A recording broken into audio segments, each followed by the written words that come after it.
So, I'm just finished 5k. The day after the England, South Africa. What a match. Disappointing for England, to say the least. Amazing result for South Africa. And it made me reflect on when this tournament started a month, 4 or 5 weeks ago. I remember standing in my garden and I'd been disappointed by something. Oh yeah, the opportunity to do this fantastic job out here being cancelled, and reflecting on how you don't become too attached to the outcome, because if you do, you're in for massive disappointment when it doesn't work out. And what happened yesterday was one of those disappointments, and so I did my best not to get too attached to the outcome and reflect on the magical stuff we have enjoyed over here in Shanghai first, and then here in Japan, and another 10 days before we come back. It's the most amazing country, beautiful people, very friendly, and that's the positives. England did amazingly well to get to the final, and I'm proud of them, proud of their efforts, every single one of them. Now, there's been a bit of controversy about not putting your medals on at the end, and Carl Sinclair's response in ripping it off. No, that's not sportsmanship. We would probably all accept that. But what Eddie Jones has been banging on about long enough with his team, it's all about learning, it's all about being better people. Better people make better players, make better leaders.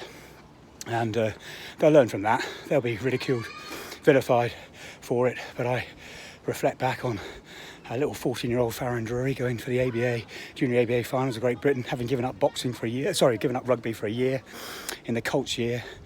Big decision. 2 targets in mind: win the schoolboy championships, win the Junior ABAs of Great Britain, and went all the way. Was lost in the semi-finals of the schools, and then beat the guy who won it in the semi-finals of the ABAs. Overtrained, ran myself into the ground, completely obsessed.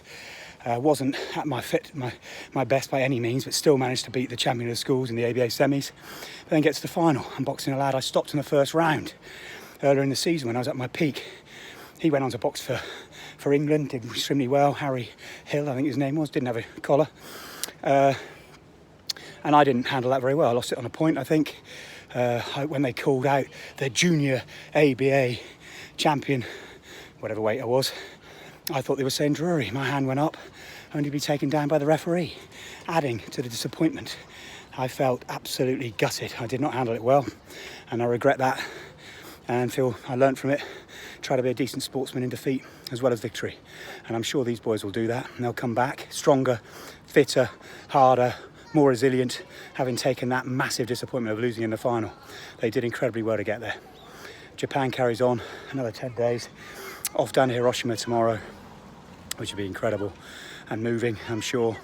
Then on this incredible cycle ride, I'll tell you more about that, across 5 islands, and then back to Onamichi at the start of that cycle ride, to an amazing place we've sort of shelled out to stay in for one night, and then to Koni up to see the springs and the hot waters and the baths and the onsens, and Fuji, and then coming back up towards Tokyo. So it's been an incredible experience, a reflection on not being too attached to the outcome. Make it yours. Take care.